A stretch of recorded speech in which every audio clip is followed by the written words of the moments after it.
नमस्कार दोस्तों, मैं हूं भट्ट सिंह राजपूत और स्वागत करता हूं बीएसबी होल एग्जाम प्रिपरेशन के इस चैनल पर आपका। तो आज के चलिए सर शुरू करते हैं आज के इस टॉपिक को।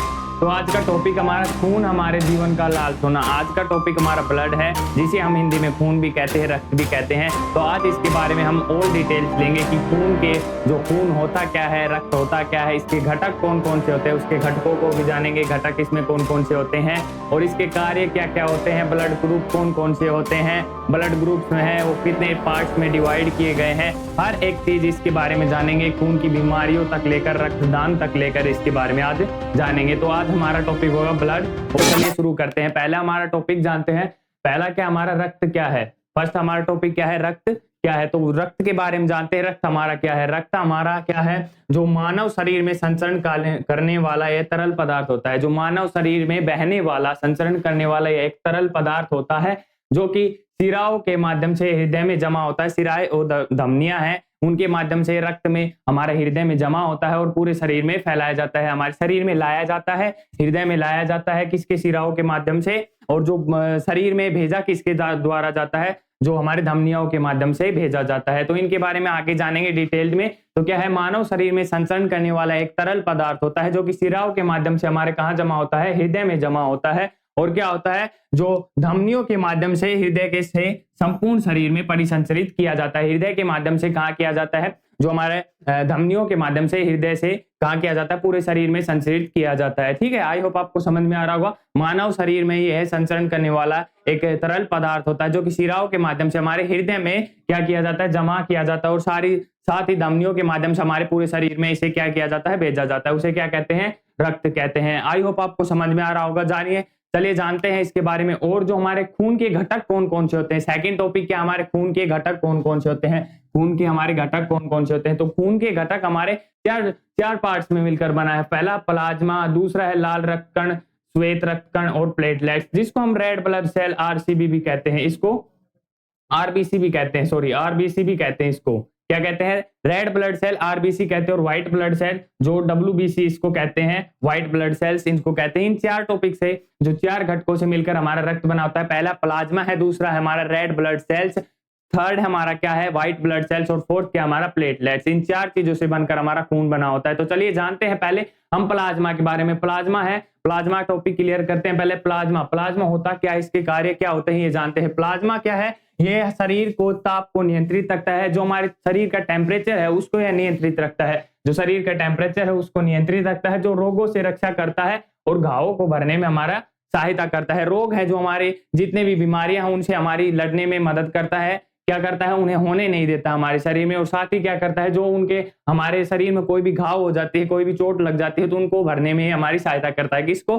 कोई भी घाव या चोट को भरने में सहायता करता है। और साथ ही हमारे शरीर के क्या रखता है, टेम्परेचर रखता है सही। ठीक है, जानते हैं इसमें 90% तो क्या होता है, वाटर होता है। 90% इसमें क्या पाया जाता है, जल पाया जाता है। साथ ही 7% इसमें प्रोटीन पाया जाता है। जो प्लाज्मा की बात कर रहा हूं जी, 90% इसमें जल होता है और 7% इसमें प्रोटीन पाया जाता है। साथ ही 0.9% इसमें लवण होते हैं और 0.1% इसमें ग्लूकोज पाया जाता है। ठीक है, आई होप आपको समझ में आ रहा होगा। ये तो मैंने बता ही दिया होगा। ये शरीर के ताप को नियंत्रित रखता है और साथ ही कोई भी चोट लग जाती है, कोई भी घाव हो जाता है, तो उसको भरने में हमारी मदद कर जाता है। तो चलिए जानते हैं इसके कुछ फंक्शंस के बारे में।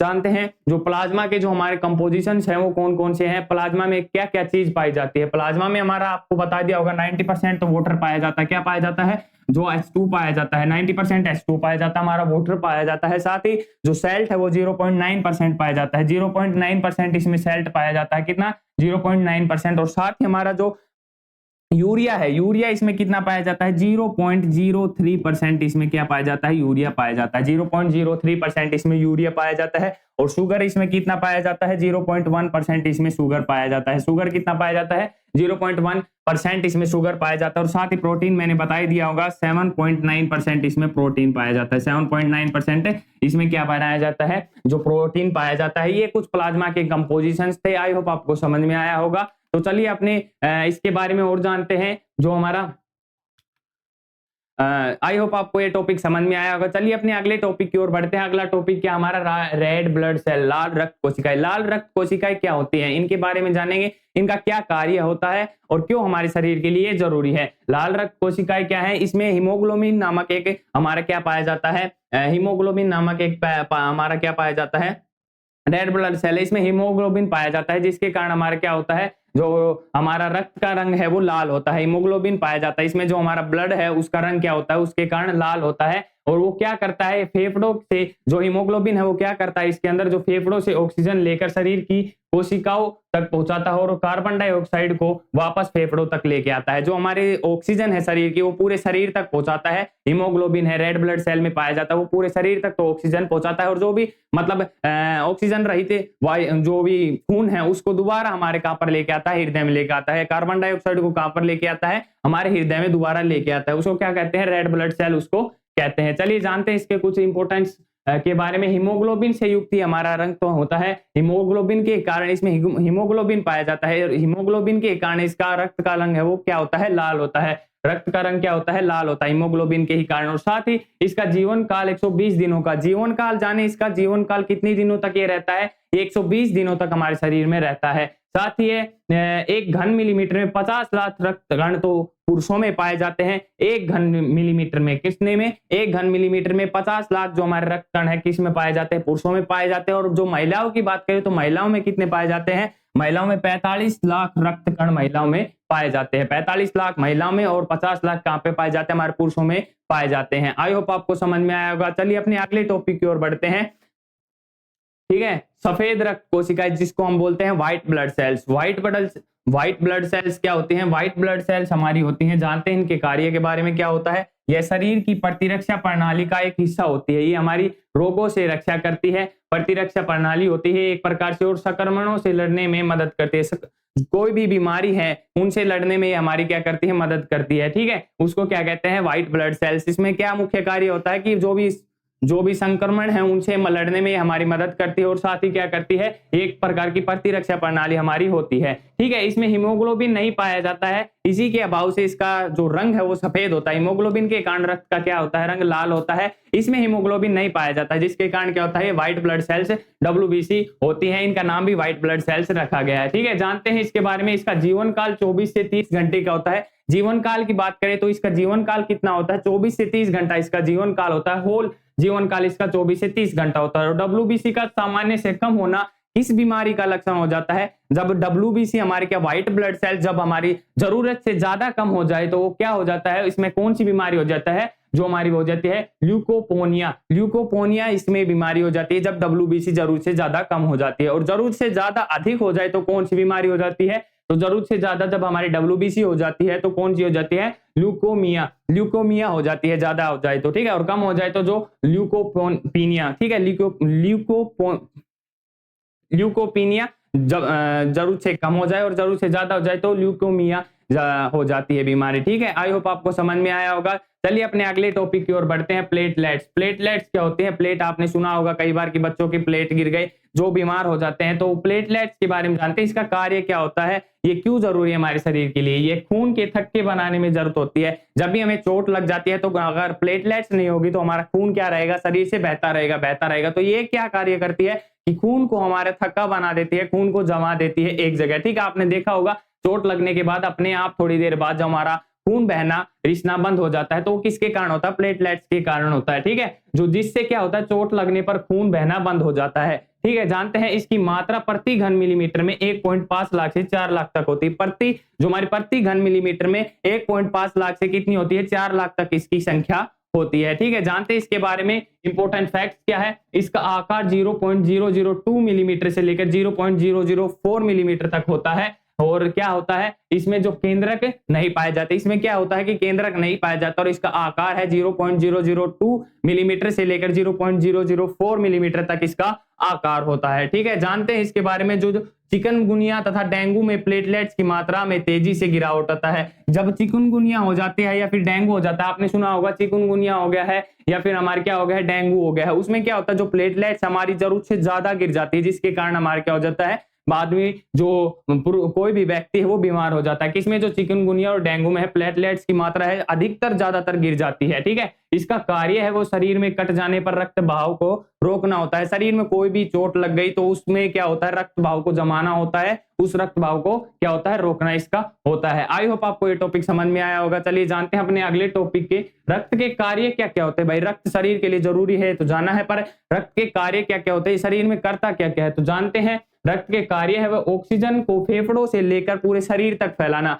पूरे शरीर तक जो हमारी ऑक्सीजन है उसको लेके जाना, ताकि हमारे सारे जो अंग है, पार्ट्स है हमारे, वो अच्छी तरह से काम कर सके। तो ऑक्सीजन को पूरे शरीर तक यह पहुंचाता है, और साथ ही जो भी ऑक्सीजन रहित वायु है, जो कार्बन डाइऑक्साइड है और भी गैस है, उनको दोबारा फेफड़ों जो हमारे दोबारा है कहां तक, हृदय तक लेके आना इसका कार्य होता है मुख्य रूप से। ठीक है, सेकंड इसका कार्य क्या होता है, सेकंड जाने, भोजन से प्राप्त तत्वों जैसे ग्लूकोज को पूरे शरीर में तक फैलाना। कोई भी हमने भोजन किया, उसके तत्व हमारे शरीर में आए हैं तो किसके द्वारा भेजे जाएंगे, वो हीमोग्लोबिन के द्वारा भेजे जाएंगे, रक्त के द्वारा वो पूरे शरीर में भेजे जाएंगे। जैसे ग्लूकोज हो गया तो उनको क्या किया जाता है, पूरे शरीर तक पहुंचाया जाता है। ठीक है, इसके द्वारा। और शायद थर्ड है इसका इंपोर्टेंस जाने, इंपोर्टेंस क्या होता है, रक्त शरीर के तापक्रम को संतुलित रखता है। ये मैंने बताया होगा, जो सख्त जो हमारा रक्त है वो क्या करता है, हमारे शरीर के टेम्परेचर को नियमित रखता है, बराबर रखता है, ताकि ज्यादा टेम्परेचर ना हो, नहीं तो कम ना हो।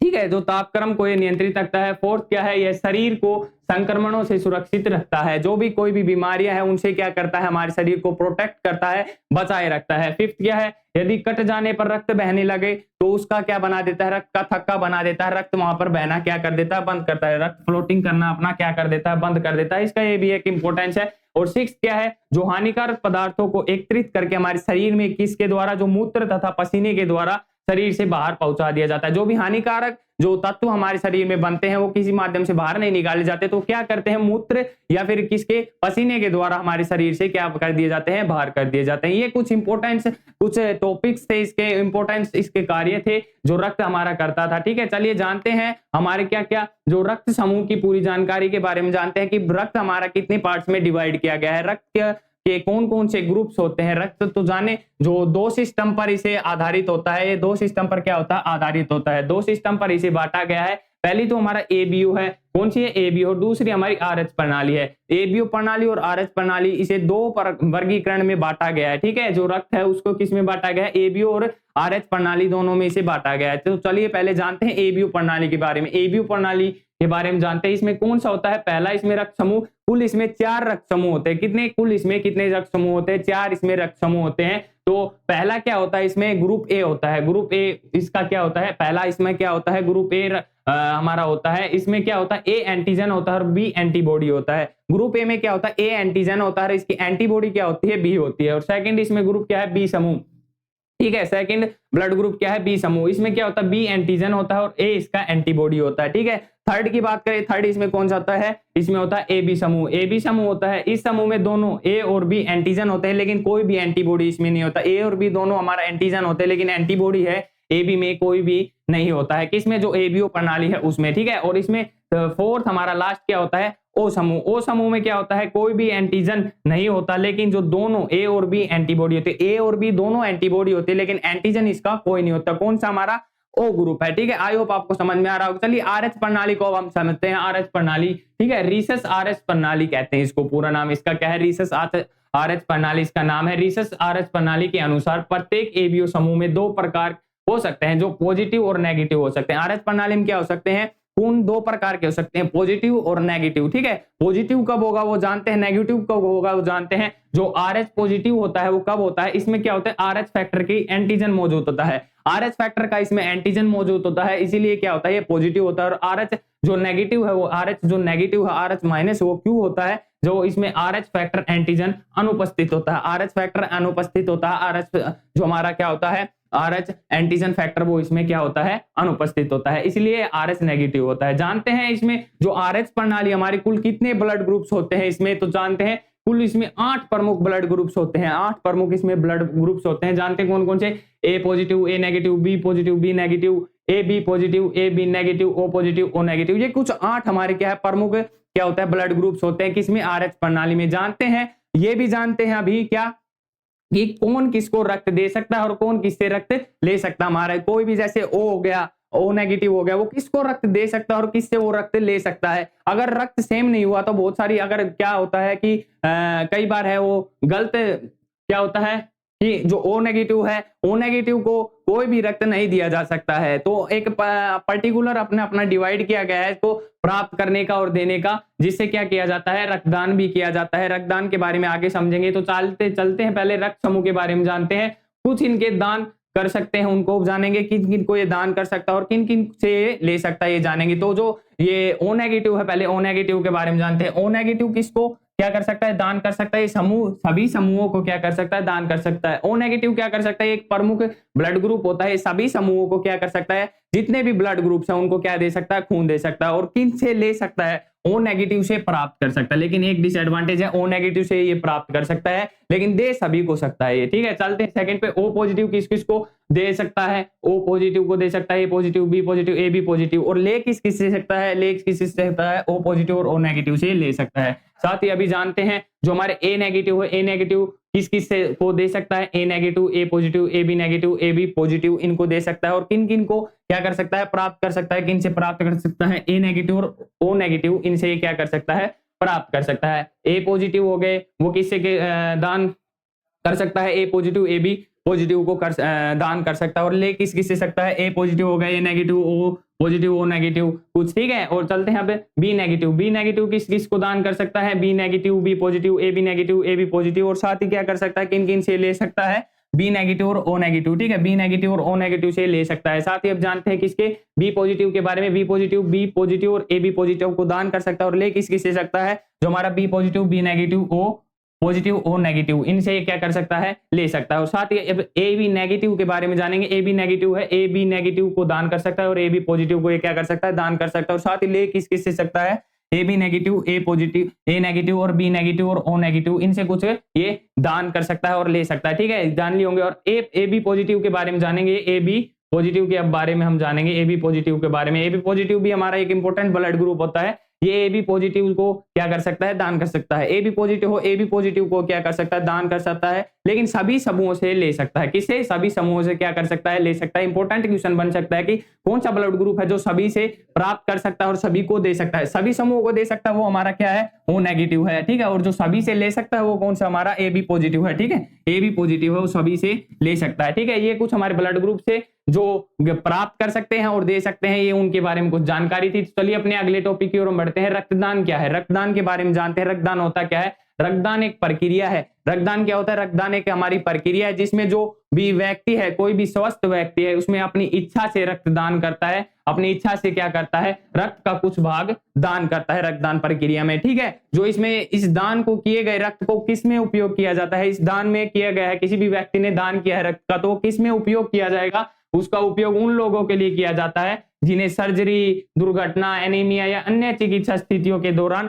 रक्त की आवश्यकता होती है, उनको ये प्रोवाइड किया जाता है। तो क्या होता है, रक्तदान हमारी एक प्रक्रिया है जिसमें कोई भी व्यक्ति अपनी इच्छा से क्या करता है, ब्लड डोनेट करता है। तो उसका उपयोग किस में होता है, कोई भी एक्सीडेंट हो गया, किसी भी मरीज को इमरजेंसी की जरूरत होगी, इमरजेंसी में क्या हो गया, रक्त की जरूरत होगी, तो उनके लिए इस्तेमाल किया जाता है। जानते हैं इसमें कुछ क्राइटेरिया होता है, कौन कौन रक्तदान कर सकता है। रक्तदान का क्राइटेरिया जानते हैं, जो आयु सीमा है इसमें 18 से 65 वर्ष के बीच होती है।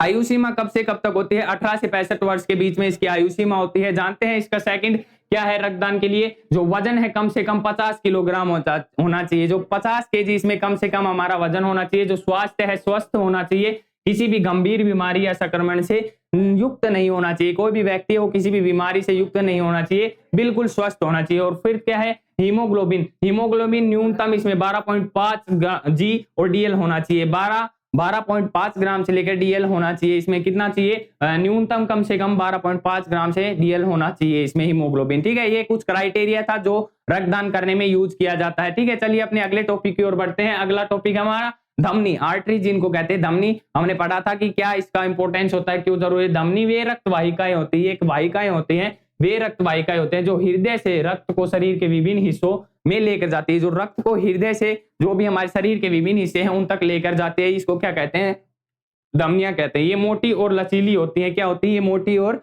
लचीली होती है और हमारे रक्त को पूरे शरीर तक हमारे फैलाती है, ठीक है। जानते हैं इनके बारे में, इंपॉर्टेंट बात क्या है कि इसके प्रमुख प्रकार क्या है, इसके प्रमुख प्रकार है जो धमनियों के क्या होते हैं, एक महाधमनी होती है, ऑप्शन ए। इसका कार्य क्या होता है, महाधमनी, ये शरीर की सबसे बड़ी धमनी होती है। शरीर की सबसे बड़ी धमनी कौन सी है, महाधमनी है। ये इंपॉर्टेंट क्वेश्चन बन गया है, सबसे बड़ी धमनी कौन सी है, महाधमनी है। और जो हृदय से ऑक्सीजन युक्त रक्त को शरीर के सभी हिस्सों तक ले जाते हैं, हृदय से क्या करती है, जो ऑक्सीजन युक्त रक्त है उसको पूरे शरीर तक हमारे भेजती है। इसका मुख्य कार्य यह होता है महाधमनी। और सेकंड जानते हैं जो पैलोमोनरी धमनी है, पैलोमोनरी एकमात्र धमनी है जो ऑक्सीजन रहित रक्त को, जो ऑक्सीजन से रहित रक्त है हमारा, कहां तक लेके जाती है, उसको फेफड़ों में ले जाती है। ठीक है, कहां पर लेके जाते हैं, ऑक्सीजन से O2 से रहित जो हमारा रक्त है उसको कहां पर लेके जाती है, फेफड़ों में लेकर जाती है, जहां इसे ऑक्सीजन मिलता है। कहां मिलता है, इसे ऑक्सीजन मिलता है। जो O2 से रहित हमारा क्या है, रक्त है, उसको फेफड़ों तक लेके जाती है, जहां इसको क्या मिलता है, ऑक्सीजन मिलता है। ये कुछ इसके धमनी के हमारे मुख्य प्रकार थे, ये जाने हमने। अभी हम चलते हैं सिराए पर।